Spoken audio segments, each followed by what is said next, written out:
Good evening, everyone, and welcome to Straight Science. Straight Science is a evening seminar series put on by University of Alaska Fairbanks Northwest Campus in Nome and University of Alaska Fairbanks Alaska Sea Grant, and you're in the home office tonight. So both Northwest Campus and Alaska Sea Grant, we are public servants of the Bering Strait region. We serve all peoples of the Bering Strait region, which is the homeland and waters of the Inupiaq, St. Lawrence Island Yupik, and Central Yupik peoples.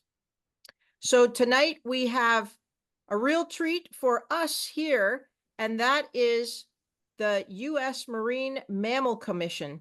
And for those of you who don't know, the U.S. Marine Mammal Commission is the oversight federal agency found in the Marine Mammal Protection Act, which is nothing but a good read. And in there, they have oversight on all the research and management for the marine mammals that Fish and Wildlife Service, polar bear and walrus, and NOAA, all whales, all seals, sea lions, all the research and management that those agencies do on marine mammals. So tonight we're going to get to hear from Sue Moore, Dr. Sue Moore, who is one of the 3 commissioners in the country. So a big honor there. And no stranger, she is no stranger to the Bering Strait region. She's done much work in this region, her own research with primarily whales, large whales, bowhead, and everything else you can imagine. And we also have Jackie Shaff. Jackie Shaff is the brand new Alaska Native Liaison and is an ecologist by training. So welcome, Jackie, and welcome, Sue. I will end there and hand it off to you. Thank you so much for coming. We're really glad you're here. Well, thank you, Gay. Thank you for the invitation to present on the Marine Mammal Commission. I'm very pleased to be here with Jackie this evening. As you just said, I'm a commissioner coming up on my 2-year anniversary in early January, also an affiliate professor at UW. I thought Jackie and I would take just a moment to introduce ourselves before we get going with the presentation. Just wanted to say, I know we're a small group tonight, but I'm a marine mammal ecologist and oceanographer by training. As you just said, Gay, I've been working in Alaska for quite some time, since 1981. I first came up to Alaska to do aerial surveys with a group that was trying to determine the impacts of seismic surveys on bowhead whales, particularly off the north slope of Alaska. And once I got to Alaska, I fell in love with the place, and I've been coming back ever since. In the 80s and early 90s, I was in San Diego working as a contract scientist at a Navy lab where they had marine mammals at the time. Moved to Seattle in 98 to join NOAA. Worked with NOAA for 20 years with the Marine Mammal Lab initially, but then with the Pacific Marine Ecology Lab up here to broaden out into oceanography and work with Jackie Grebmeyer and others on the Distributed Biological Observatory, and I'll get to that a little later in the presentation. So that's it, and Jackie, would you like to introduce yourself? Yeah, thanks, Sue. And hi, everybody. My name is Jackie Shaff. I'm the Commission's new Alaska Native Liaison and also an ecologist within their scientific program, where I'm focused on Alaska, Arctic, and Pacific Northwest marine mammals and ecosystems broadly. I've been with the Commission now for over 1.5 years, even though I'm kind of new to this role. I started out as a Sea Grant Fellow, Sea Grant Knaus Fellow in their office. And prior to joining them, I've worked a lot in the Pacific Northwest and on the West Coast, coming from both a natural science and a social science background, working to incorporate perspectives and different knowledge systems of marine resource users and indigenous communities into marine top predator conservation. So I'm really excited to continue working with the Commission and be here with you all tonight. And now I need some water, and I'll pass it back to you, Sue. Thanks, Jackie. Next slide, whenever you're ready. Let's see. So I'm just going to do the introduction to the Commission and take us through into ship strike in Bering Strait region, which is something I've looked at. And then Jackie will go on from there. So first question up is really, what is the Marine Mammal Commission? Because in my work, I realize that a lot of people just don't really understand what the commission is. They think it's part of NOAA or perhaps Fish and Wildlife Service. It's neither one. The Marine Mammal Commission is an independent federal agency, and it was created by the Marine Mammal Protection Act in 1972. So, quite some time ago now, 52 years ago now. And the focus is to protect and conserve marine mammals and their ecosystems. So the commission really has a broad remit of providing oversight of domestic and international policies and actions related to marine mammals and their ecosystems. And ecosystems is in there twice, as well as that little figure there below showing all the connections between marine mammals and the other things living in the ocean, because including ecosystems was really unusual back in 1972. The MMPA, if not was the first, it was one of the early acts that actually included protecting the ecosystem of which marine mammals are a part. Next slide.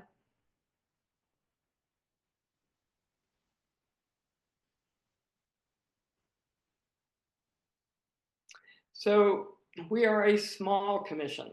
There are 3 commissioners. Francis Gulland, who is with us tonight, is a world-renowned expert in marine mammal veterinary science and marine mammal health. Again, I'm an ecosystems person by training and by desire. And Andy Reid, who is the director of the Duke Marine Lab, and his focus has been on animal bycatch in commercial fisheries, conservation of marine mammals writ large, and especially small populations that may be at risk of extinction. So 3 of us sort of divide the duties, I think, in a way that's quite complementary, or at least I hope so. We've been very lucky indeed to have Vera Metcalf with us as the special advisor on Native Affairs. Vera, of course, lives there in Nome and is the director of the Walrus Commission, and I think is getting ready for her meeting in the next couple of days in Anchorage tonight. Robert Sudan, who I've worked with very closely over the course of my career, North Slope Borough Department of Wildlife Management, retired, but still with us as a science advisor. Thomas is the executive director of the staff, which you see there, and the science program director, Lori Schwacky, also very strong background in marine mammal health. Next.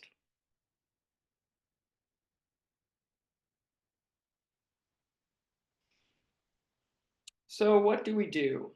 Well, as the little graphic shows, we try to provide between science and policy, between various groups, agencies, NGOs, etc., working on marine mammal concerns. We provide oversight and recommendations to federal agency actions, which I'll get into in a moment. We've been working for quite some time, really, to develop capacity to evaluate the impacts of climate change on marine mammal habitats and health, not just in Alaska and Arctic regions, but all around the country. We support marine mammal co-management. Jackie will cover that later in the presentation. We provide funding for workshops, research outreach via small grants program. And importantly, we are able to brief Congress on marine mammal issues. That is, we can go and speak with the staff of Senate and House representatives, and sometimes the representatives themselves.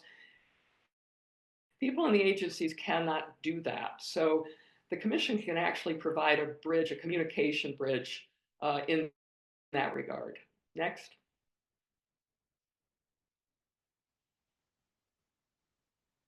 So the commission has 8 priority topics, which you see there.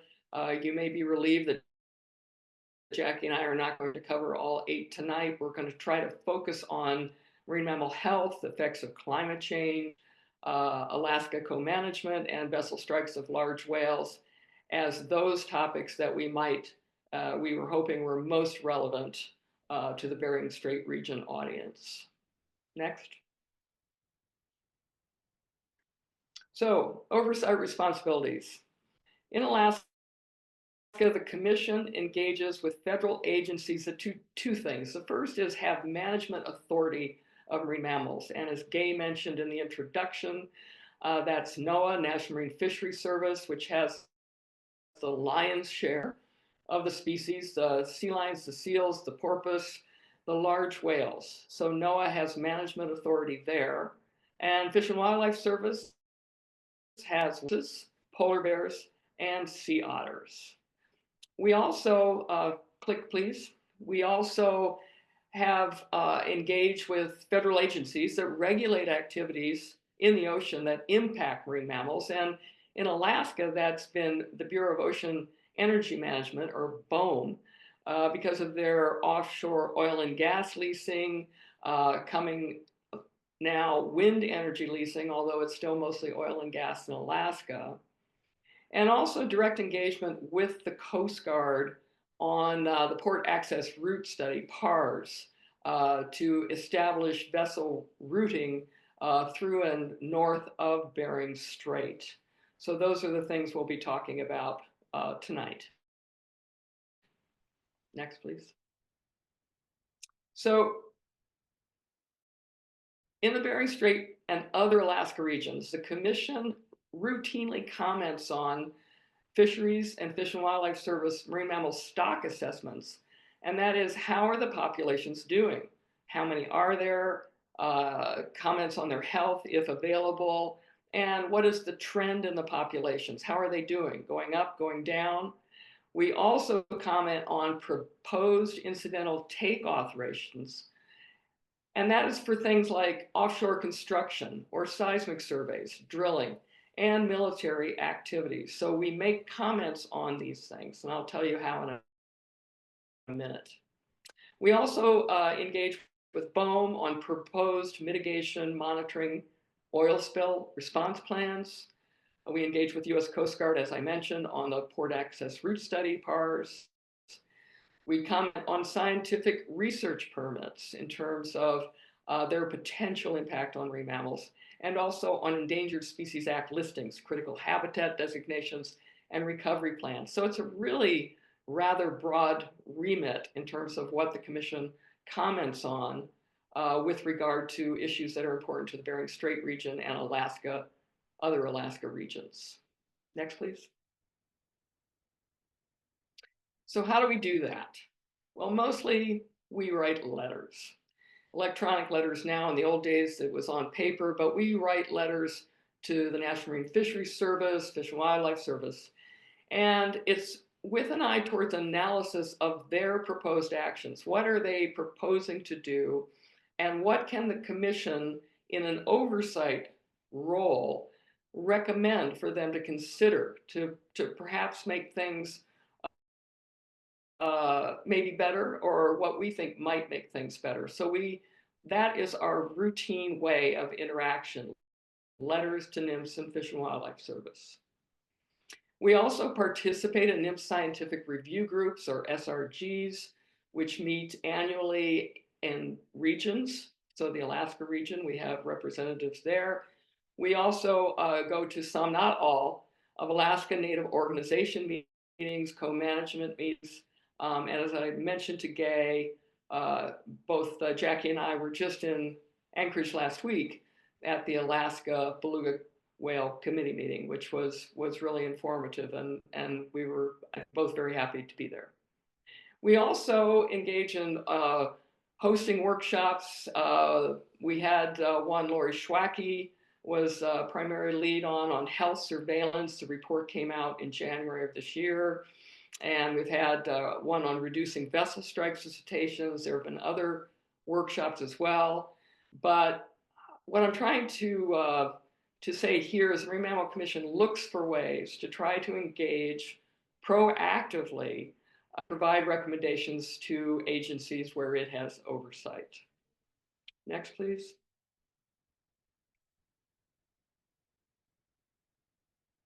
So effects of climate change, something that is very near and dear to my heart in terms of my own career, but I'm happy to say the Commission has really taken a leadership role here on several occasions. Actually, as far back as 2008, Tim Reagan, I think, is on the call here tonight, and he helped to generate a special issue of ecological applications on Arctic marine mammals and climate change, which we don't show here, but that came out in 2008. So recognizing that we had a big sea ice loss event in 2007, the Commission responded, and we were able, with Henry Huntington as a co-editor with me, to pull together a special issue looking at how is that sea ice loss impacting marine mammals in the Arctic.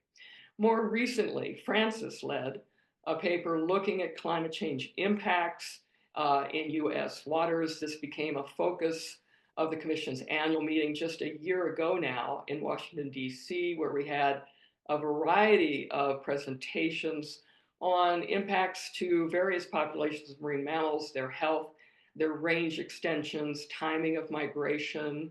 One that might be of particular interest to this group was given by Kate Stafford, using acoustics to tell us how the migration timing of bowhead whales has changed dramatically, with a more lingering, slower migration from the Beaufort Sea back to the Bering Sea with the loss of sea ice. And then the Commission's Small Grants Program. It has solicited projects that really focus on improving our understanding of climate change effects. So small grants given to proposed ideas that people have on how we can better understand the impacts of climate change on marine mammals in the Bering Strait region and in Alaska writ large. Next.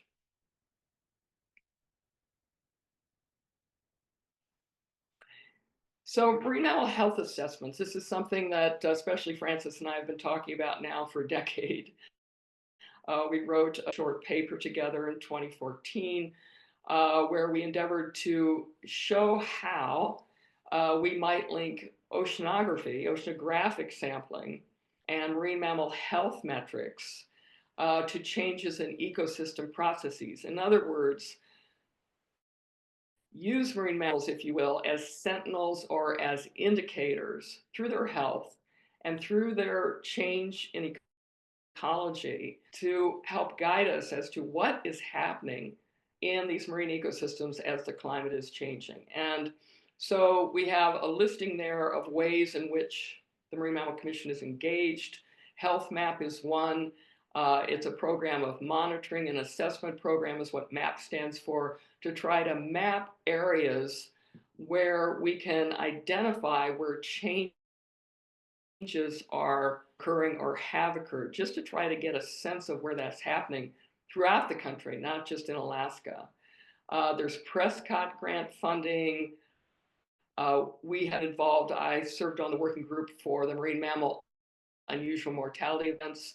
Francis still is part of that group, involved in the stranding network and health surveillance. And again, the workshop report that I've already shown.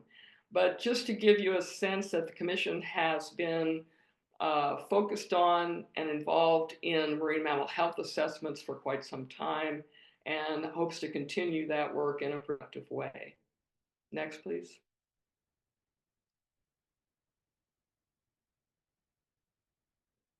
So this basically is really focused on a One Health approach, which Francis knows about far more than I, but basically the nexus of it is that environmental health involves and affects both human health and animal health. It's a One Health approach. It's multidimensional. It needs to have voices heard from all different walks of life, from all different science approaches, from all different observational approaches. And this is my slide, is my first opportunity to point out that the Commission has created these very short 2-page briefs on various topics. And this one is on effects of climate change, marine mammals, health, and disease. And we have a series of these that Jackie will also be pointing towards. But I just wanted to point out and say here that should anyone want these as hard copy or just to look at what we've developed these short briefing notices on, these fact sheets, as we call them. They are available online at the commission site, but we can also make them available in other ways. This one happens to be focused on health.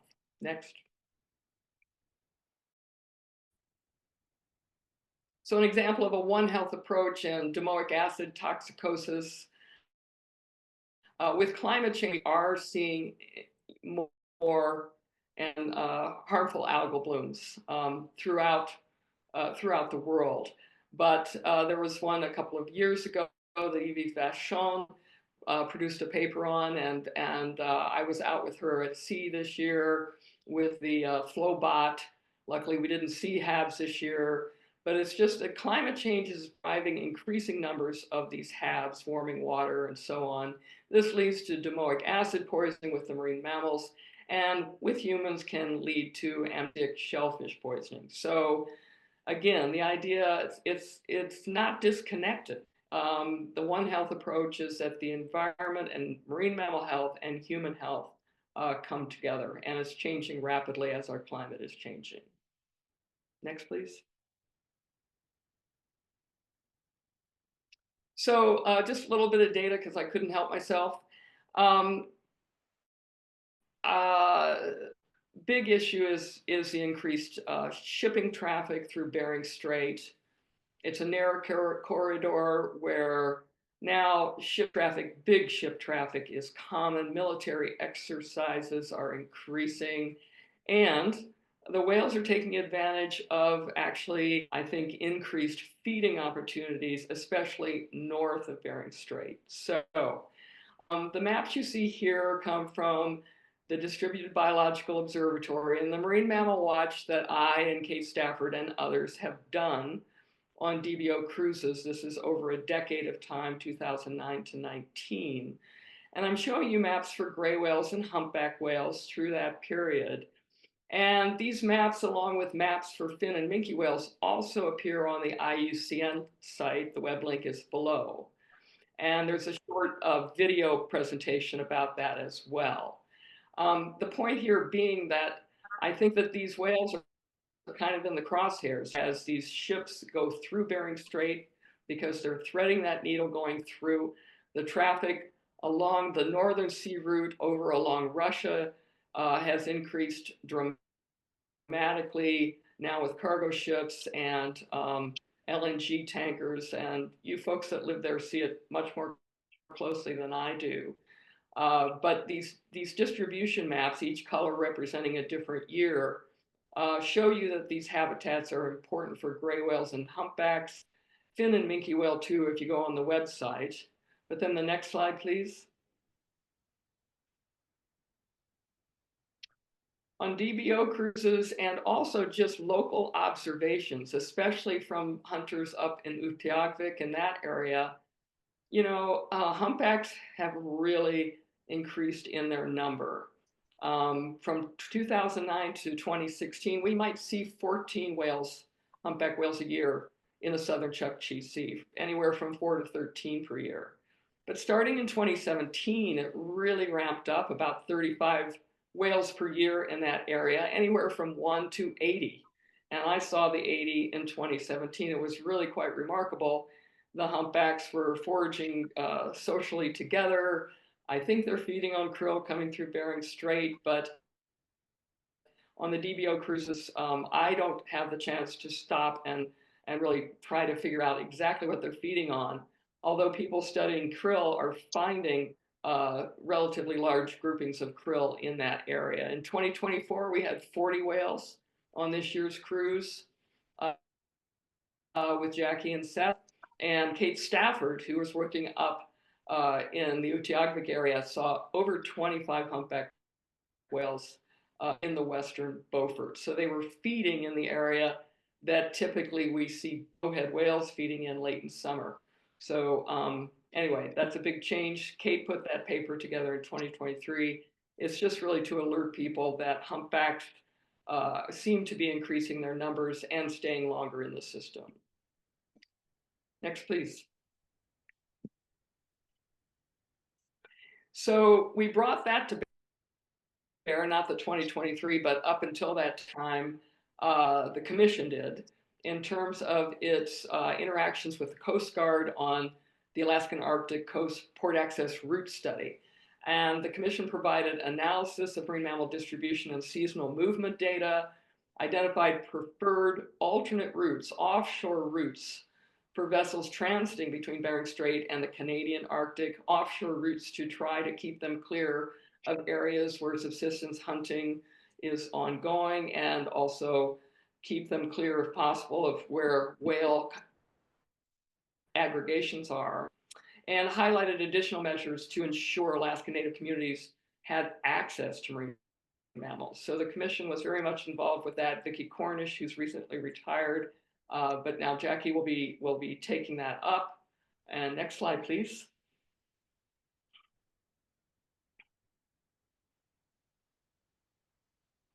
Leading to this partnership example of Arctic Watch. I was very pleased to be able to attend a workshop in Juneau last January with a number of community representatives, where was demonstrated to us the capability of the Marine Exchange of Alaska to track, not just track ships, but interact with ships that may be in trouble, that may, the community may need to be alerted about in real time. And so I'm very pleased to be at that workshop. Again, Vicki was instrumental in this, and now handing off to Jackie, and now I am handing off to Jackie for the rest of the presentation. Thanks, Sue. And those kind of partnerships lead us into another big priority for the Commission, which is protecting Alaska Native subsistence hunting and working to strengthen marine mammal co-management. So the Marine Mammal Protection Act includes an exemption that many of you being in the Bering Strait region are probably familiar with, an exemption for the taking of marine mammals for hunting by Alaska Natives for both subsistence and cultural purposes.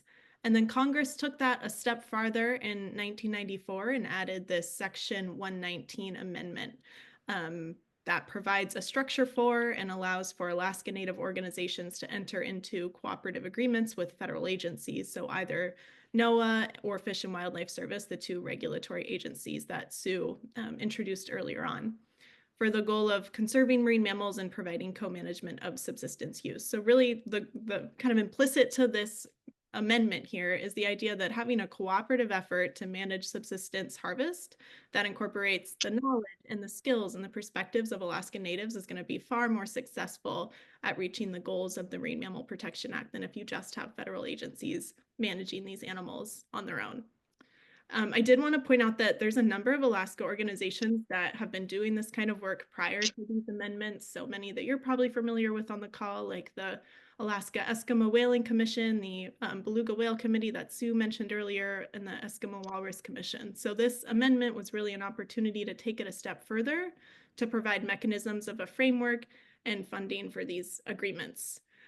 There's currently 9 agreements in place that reflect diverse approaches to co-management. So some of them are species specific. There's an agreement, for example, between the Eskimo Walrus Commission and the U.S. Fish and Wildlife Service that is just focused on walruses, or there's some that are more regionally based, like the Aleut Marine Mammal Commission co-management agreements with the National Marine Fisheries Service, or NOAA, that's more focused on the Aleutians. So they take on many different shapes and sizes. And then lastly, we just wanted to point out there's an umbrella agreement with the Indigenous Peoples Council for Marine Mammals, often called IPCOM. And that's another Alaska Native organization that brings together leaderships of various other Alaska Native organizations at least once or twice a year to address issues of common concern and really to help facilitate and advance co-management agreements between Alaska Native organizations and federal agencies. So the Marine Mammal Protection Act doesn't actually define co-management, and this phrase is used for marine mammals. It's also used for salmon and birds, so there's a lot of different definitions that float around. And the one that is up here on the screen comes from a review of co-management the Marine Mammal Commission did a couple of years ago. And that review, it took place in 2019. One of the big points of it, or a fundamental part of the review, was trying to have a definition here that folks could work off of. So We have it up on the screen to share because we think it does a good job of emphasizing how important trust and respect is to reach this common goal of marine mammal conservation and sustainable subsistence use by Alaska Natives. And all that to be said that these co-management agreements, they can include everything from conservation efforts to harvest and use or general harvest reporting and marine mammal monitoring. They could be really research focused. So a lot of them work to collect and analyze data on marine mammals, a lot of which comes from samples from harvested animals that hunters and scientists work together on collecting and analyzing. And there's also often a public involvement in different education and outreach efforts that are a part of these agreements as well.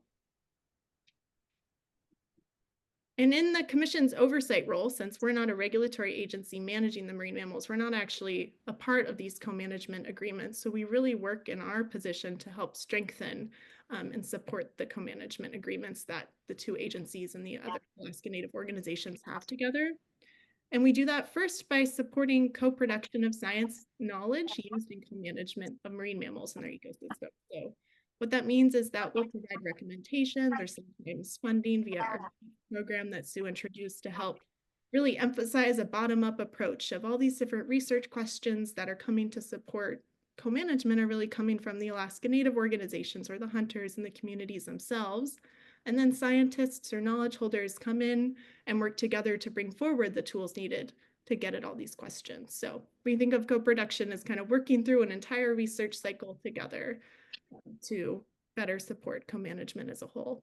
And then we also work to highlight resource needs of Alaska Native organizations to enhance collaboration and communication. So we really try and take what is going on in Alaska to our headquarters, which is located in Washington, D.C., and share those needs kind of at a larger national scale or oftentimes with Congress. And we do that in a couple of ways. So Sue just talked about we had attended the Alaska Beluga Whale Committee annual meeting last week. So we really enjoy attending these co-management meetings. It's an opportunity to listen to updates or to hear some recent challenges that these co-management groups might be working through and that we can better support in our oversight role. And we also really value the in-person meetings, and getting to be with everyone face-to-face is really special. And then additionally, I just mentioned the Commission has done a couple co-management reviews, one in 2008 and one in 2019. And those really highlight challenges or broader kind of themes, often around communications or funding needs or making sure there's leadership opportunities to get the youth and the next generation involved in this kind of work. And at the Commission, we can go back to these reviews when we're trying to, combine also what we're hearing in present times at these co-management meetings and figure out how we can best support some of these problems. We use a lot of that information to help guide communication tools. So Sue also introduced some of our fact sheets that we have. We, in another capacity, kind of via communication, like a fact sheet that's up here on co-management, we try and bring what's going on to Alaska to the national space. So you all in the Bering Strait region are probably really familiar with subsistence hunting and how important co-management is, but people outside of Alaska may never have heard of it before. So we try really hard to connect what's going on at a local and a broader national space. And then along the lines of this new generation of Alaska Natives and this new generation of kind of federal agency staff on both sides of the co-management agreements coming up, we really want to work to provide opportunities to get youth and early career folks engaged in the range of co-management activities. So in the last couple of years, and something we're really excited to keep working on, is partnering with Alaska Sea Grant and their community engaged undergraduate internship program. So the past couple summers, we've been funding interns to work with different Alaska Native organizations on co-management activities. And then since I've been talking about funding, Sue kind of really briefly introduced our small grants program. We fund research mostly in the capacity of seed money, since it's kind of a smaller program. So getting research off the ground, and we'll also support workshops or other outreach efforts. And we'll usually fund between like 5 to 8 projects a year. So what you're looking at now are just a couple examples of grants in recent years where the proposal topics or the dark blue boxes on top had particular relevance to the Arctic or Alaska, and then some of those subsequent projects that had been funded. So Sue kind of alluded to earlier, in recent years, we've been really focused on the effects of climate change on marine mammals. We've had a couple of projects in the last year or two focused on body condition of beluga whales, which is something that subsistence hunters are really interested in. In the middle there, in 2022, we funded a project about indigenous knowledge in marine mammals in the Chugach region or the Prince William Sound region. And then in 2019, we actually had our whole call for proposals was focused on marine mammals of importance to Alaska Natives. So this is something that the commission is always really looking forward to every year, reviewing all the projects that come in, and a lot of the conversations that we have at the regional level will help inform what our calls for proposals will be in any given year. And then finally, we saved one of our most important rules for last. In our oversight role, communication is really important. Specifically, we're a big resource for Congress. Again, being based in DC, we really kind of have that opportunity to engage with Congress often. And we try to promote that representation of Alaska and Arctic issues or other regional issues in DC. And if Congress has marine mammal questions in their regions of interest, we really try and be here to provide the best available science and the best available information on marine mammals and their ecosystems. So this can look like legislative briefings and webinars. We'll organize those briefings. There's a picture of Francis and our wonderful communications and congressional affairs officer, Brady. They'll go to the Hill in person and meet with different delegations. So for this audience, we meet with the Alaska delegation quite often, both in DC, but also different regional staffers when we're in Anchorage or Juneau, for example. And we'll also hold webinars or other kind of public opportunities for staffers or other agency folks or the general public to attend. And back to those fact sheets, we really take kind of being a resource via communication tools for different audiences really seriously. So when we hear of issues that either Congress or the public, are interested in, we work to make communication tools that can reach different audiences. So here's a couple more examples related to climate change. And we also keep our website updated with all this information, and we have a link for our website at the end of this slide. We have a quarterly newsletter that goes out with all of our recent work and additional kind of research that's going on or different projects that the commission is involved in. And we have social media, so we try and stay really active with communicating to various audiences as well. Okay, and to wrap it up, we just want to say that the commission has had a long history of working in Alaska, and our priority topics, especially the ones that we emphasize today, are really important in the Bering Strait region specifically. And the work that we touched on in the last 45 minutes or so, is really all about maintaining marine mammal populations as viable functioning elements of their ecosystems through management measures that are addressing all these different kind of increased human activities in the region and climate change really broadly. So to bring it back to marine mammals, we wanted to finish off today by zooming into the middle picture of the bowhead whale, but I think I need to stop sharing my screen for a second and try again because we have some sound we want to share, and I don't think I shared my screen right the first time to make that happen. Let me try again.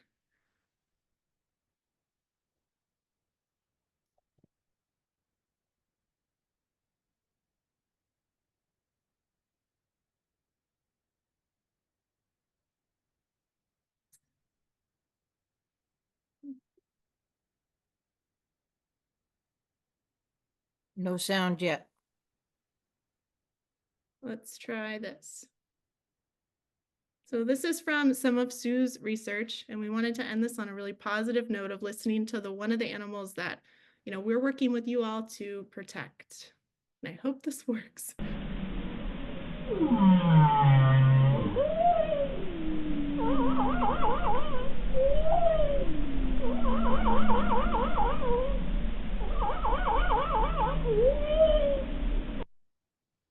Hope that went through, or else that was just some awkward silence. Yeah, so we just wanted to say thank you so much for joining us tonight. We're really thankful for the opportunity to connect with all of you on the call and continue to share what the commission is up to in the Bering Strait region and in Alaska in general. So we have our contact information up here, our websites where you can find our fact sheets or information, that we've talked about throughout this presentation, and we're happy to answer questions that folks have. All right. Well, thank you very much, both Sue and Jackie.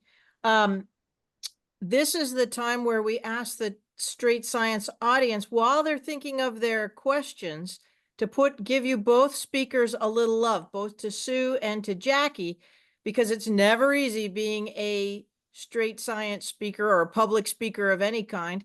And thank you so much for taking the time to bring more about the United States Marine Mammal Commission to the Bering Strait region. It's a real, we don't get to hear from the Marine Mammal Commission outside sort of that meeting, Marine Mammal Commission co-management meeting, which has a full agenda typically. So it's really great that you took the time to explain to us your role, your interests, and I believe you're hoping that this is the beginning of a of a dialogue more with the Bering Strait region, perhaps, and learning about our issues and sharing information and things like that. Is that, have I got that kind of right there?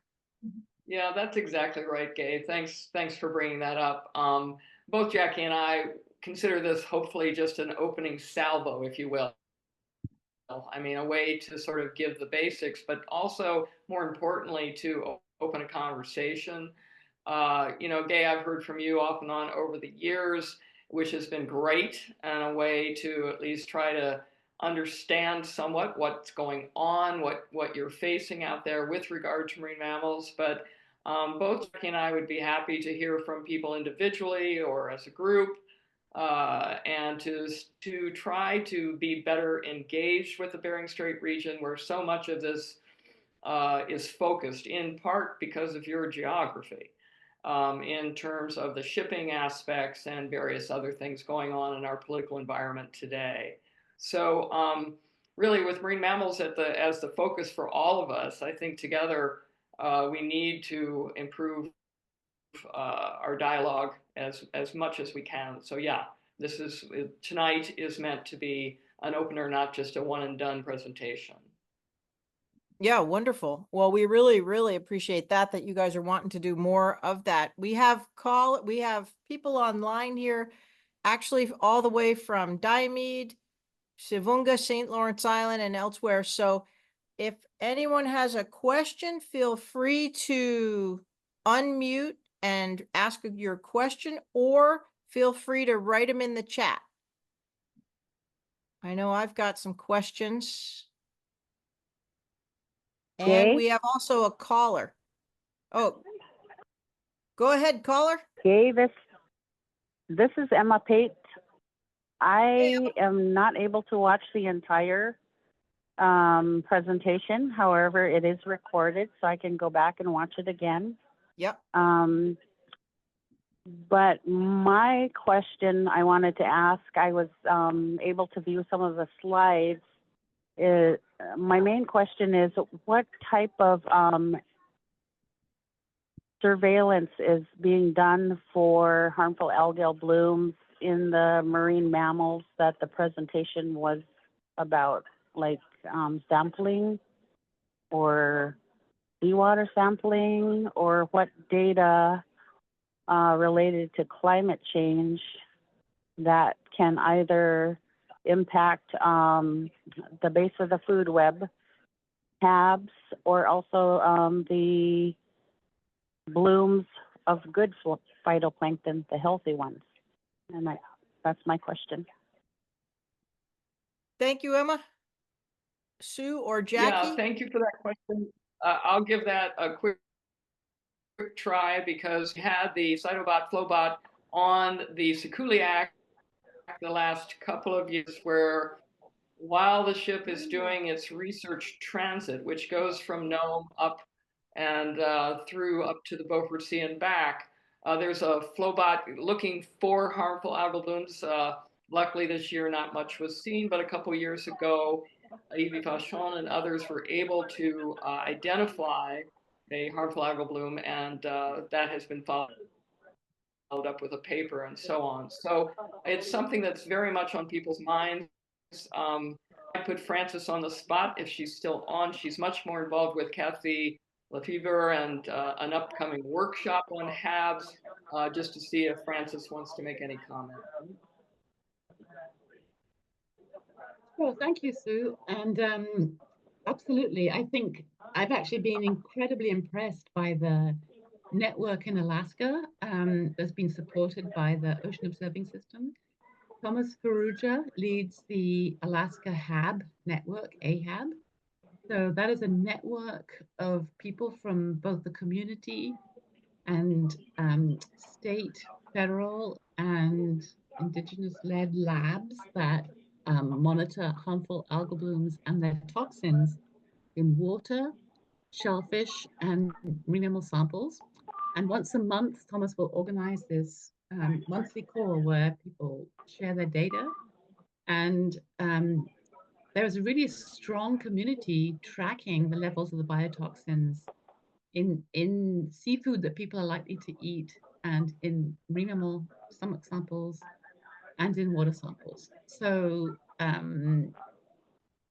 think you're probably in the best place within the entire United States. As a Marine Mammal Commission, we are doing our best to support that network, provide funding for any emergency needs for sampling. But essentially that network of tracking is monitored through the AHAB network, the Alaska Harmful Algal Bloom Network, Thomas Ferrugia. So I encourage you all to be familiar. I think Gay attends those monthly calls as a representative from the Bering Strait, so she can speak to those. Yeah, it's a good network. Thanks, Francis. Emma, does that answer your question? Yes, if you can hear me, that answers enough for now. Yep, we can hear you. For me, I'll just speak personally. I just returned from the 12th U.S. Symposium for Harmful Algal Blooms, and it was held in Portland, Maine. And I'm not a harmful algal bloom expert by any means, but I will respond. And we've had this problem in our region where what was really interesting was to come in from Alaska to meet with, be in a place where there's all these harmful algal bloom people, and they really didn't understand our needs in northern, western Alaska regarding harmful algal blooms. It was just really interesting because they, I think unique to Alaska is the fact that not only is there, we don't have really commercial, well, I shouldn't say we don't have commercial shellfish. We certainly have crab, but we have the subsistence of harvest of marine mammals and complete comprehensive utilization of the marine ecosystem, all of it, not just marine mammals, but the whole ecosystem. And it was interesting to talk to people about blooms. So thank you for bringing that up, Emma, regarding, if you're hunting walrus and you're eating walrus intestine or walrus kidney and liver, if the toxin, how do you know that walrus has eaten clams that are above the limit, that sort of thing? And then if the toxin transfers in the intestine, how do you know what will happen? But there is some research being done getting at those kind of answers. But it was really interesting to hear what the rest of the world, of the rest of the United States, thinks of harmful algal blooms and then our unique issues. I just got back from that and it was really eye-opening to me. So that would be one regarding harmful algal blooms. Very interesting. Any other questions?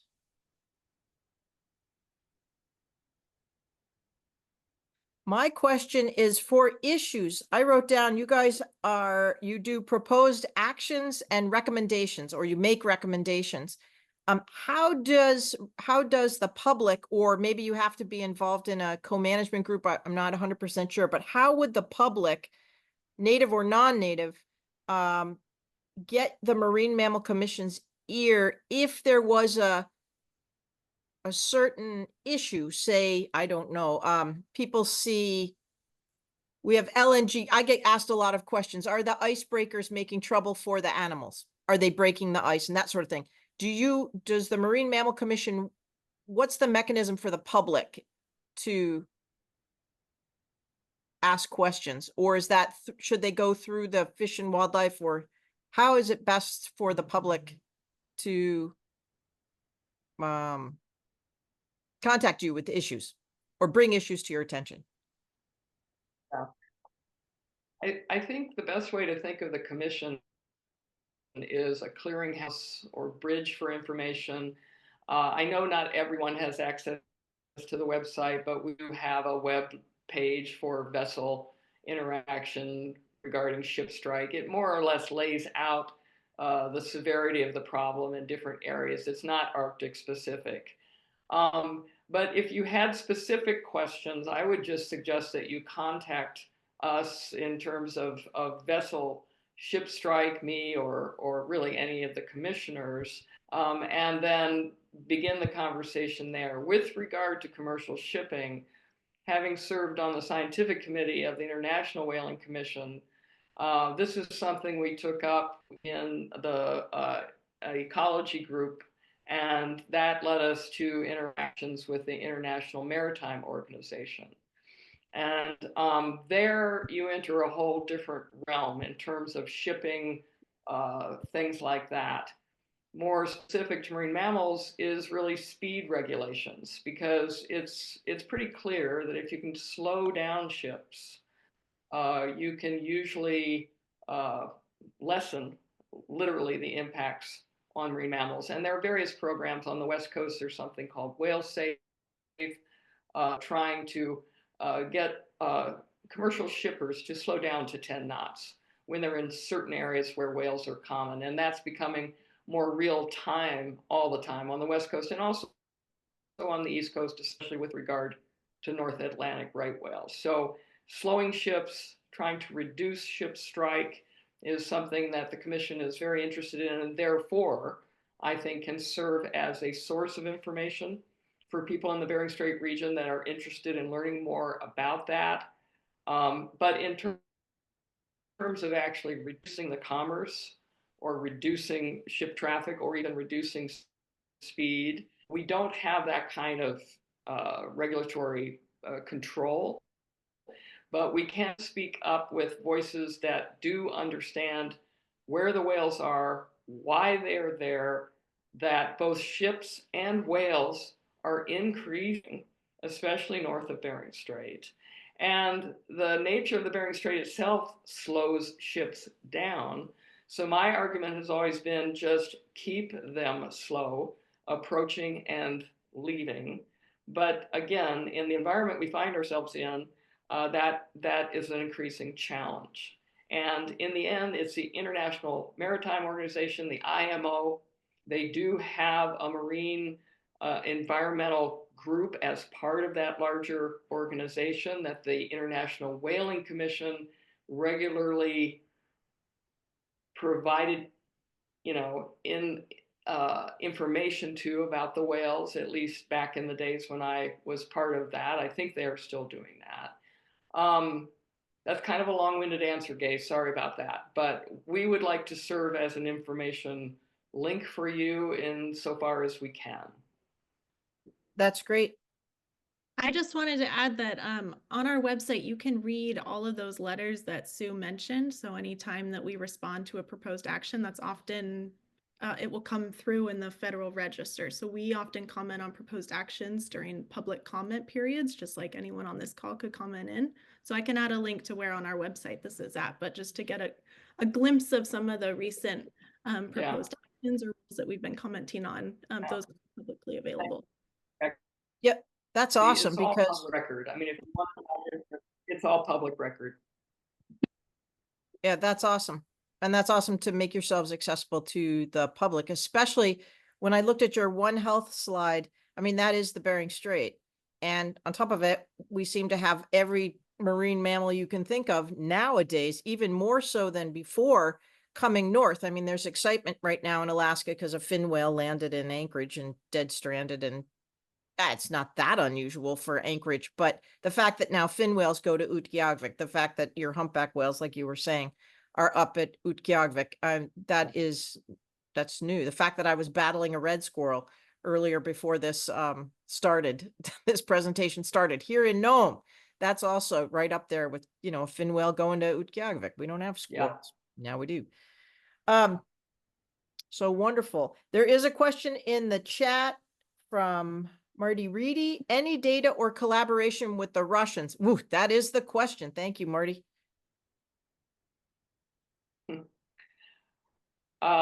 Not directly. There are people that are interested in trying to continue collaborations insofar as possible. Looking at satellite imagery of walrus is one example I can think of with Fish and Wildlife Service in terms of looking at haul outs and things like that and putting that up, on their websites. I believe that is still ongoing. But in terms of direct communications, right now we're in a pretty restricted time. Can you work with the State Department? Does the Marine Mammal Commission have the authority or the whatever to work with the State Department to try to go through those kind of State Department connections? Yeah, we can certainly talk with the State Department, and lucky for us, Peter Thomas, who is our executive director, has personal experience having worked at the State Department.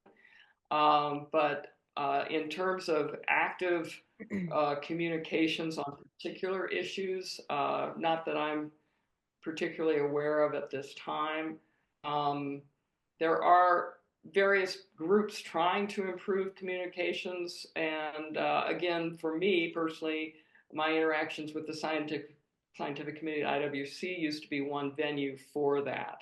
But much of that has been eroded, of course, since the Ukraine war began. And so it's spotty at best. I would say there's no real direct communications. I wouldn't rule out talking with State Department, but we're coming into now yet another new administration, and there's just a lot of unknowns associated with that. Well, if there's an opportunity to work with the State Department, boy, howdy, I think this region would be really encouraged by something like that. Right there. The military issue Yeah, is not insignificant. Yeah, I know that OPIC is online or on the phone, and OPIC was on our cruise here and invited us to Little Diomede, and visiting that community was very, very insightful for everybody on the cruise. We were very lucky to be able to go there, but also to just physically see the proximity, the community's involvement in terms of, literally being at the border. And don't forget all the other, like we've got Wales, Shishmaref, Gamble, Savunga, St. Lawrence Island is, has foreign vessels approaching, and we've got. No, not at all. I'm going to jump in here. Go ahead, Francis. Yeah. Sorry, I'm just going to jump in here as Sue's the chair. So we only have 3 commissioners. We are, just a reminder, appointed by the president, currently President Biden. We serve the White House. So these kind of questions are, we are a government, we're an independent government agency. We absolutely value science, community involvement, social engagement, people. I like to think we'll do everything we can to support marine mammals and their ecosystem in the Bering Strait, but we work for the president. So currently, we cannot be officially collaborating with Russian policies at the moment. I don't think that was thank you, Francis. Okay, I'm just trying to stop let's just stop the conversation here online because it's not very productive, but we absolutely do our best to work with scientists in the community.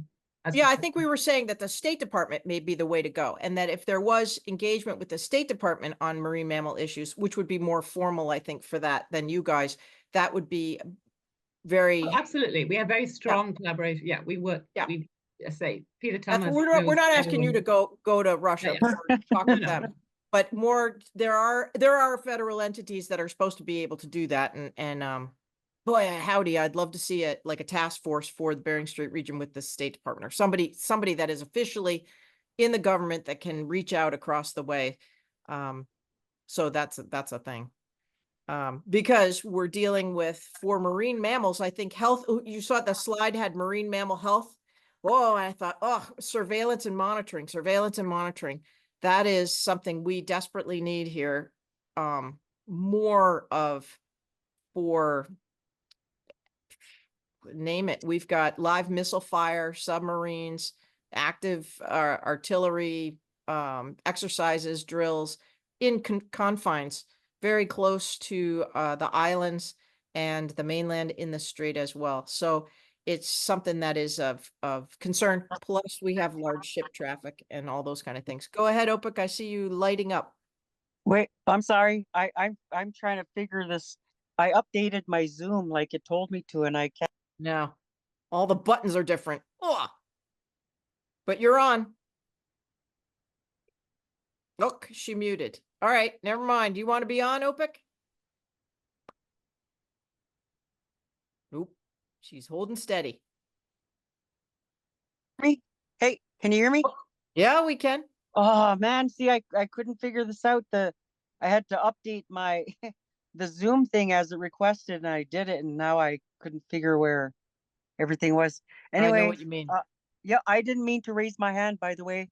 I was just moving my hands all over the screen. Anyways, I wanted to thank Sue for the presentation. The presentation you did awesome. Good to hear you and see you again too. Yeah, good to see I'd you. like to Good to add, hear I you. was thinking, just listening in, I'd like to see you said there were 3 commissioners under this marine mammal. Yes, What was the whole thing again? yes, 3 commissioners. Yes, myself, Francis, who is on, and Andy Reid Okay, is there a from way Duke we University. can have your contact information posted to Oh, yeah. tribal councils? Yes, well, my contact information is with Jackie's on this announcement, and we are all available on the commission website, mmc.gov.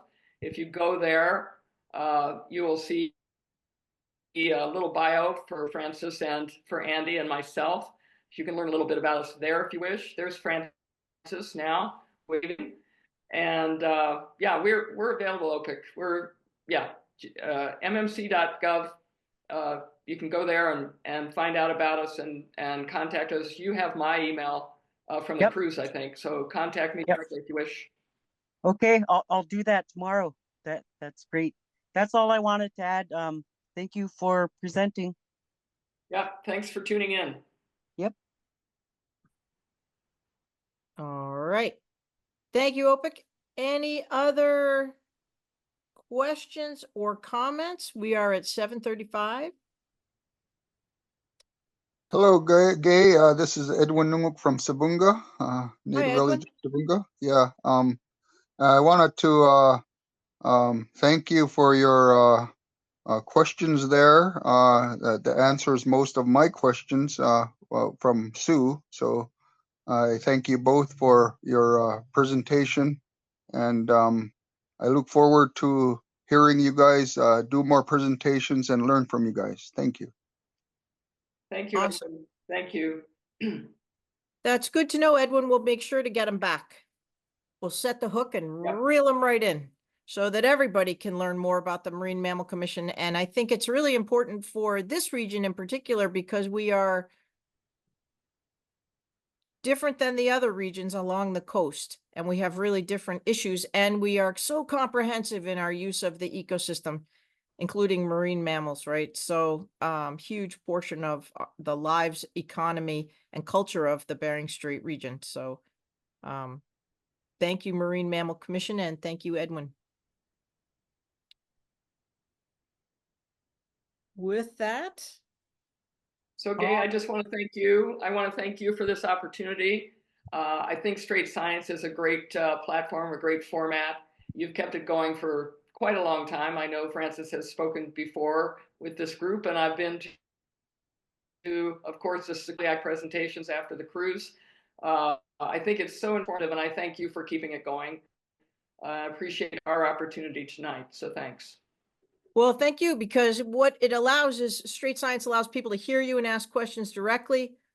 Usually there'll be, sometimes the Gnome Nugget is interested and that takes it to another level. And then the YouTube, the recordings that we have, people will be able to watch and learn as well at their own leisure, because communications we're in a logistically challenging area. And so we're trying to get it out there for everyone at whatever time works or whatever platform or format. If it's ink, if it's video, whatever, you hopefully will have an opportunity. So thanks for that. The next Straight Science will be December 5th. And for that one, Now, for people in the region, they are familiar now with the NOAA Race Division's bottom trawl survey of the northern Bering Sea. And that's been extremely, since 2017, they've been doing surveys every year. And that's when we learned of the great pollock shift, Pacific cods shifting up, the loss of our Arctic cod and all that. They were really just finding amazing stuff. 2017, 18, 19, 20, so forth, up to 23. This year, there has been no northern Bering Sea bottom trawl survey because they'll tell you why, but I think they have equipment problems and maybe some finances in the budget. I'm not sure. But the NOAA Race Division is going to come and show themselves on December 5th to tell us what happened in the southern Bering Sea trawl survey. And though I wouldn't normally have a non-Bering Strait science, what's going on in the southern Bering Sea is of interest because everything seems to be heading our way. And so we're all very curious.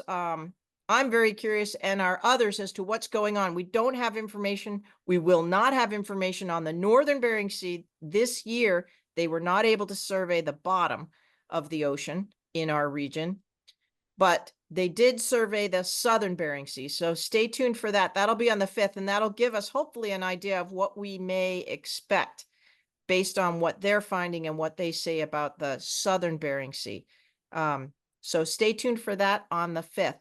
With that, thank you again, Sue and Jackie. And if you guys want to stay on for a second after, we'll let everyone Sure. call it a night. Thank you so much, everyone. Thank you all for coming. We'll see you on the 5th.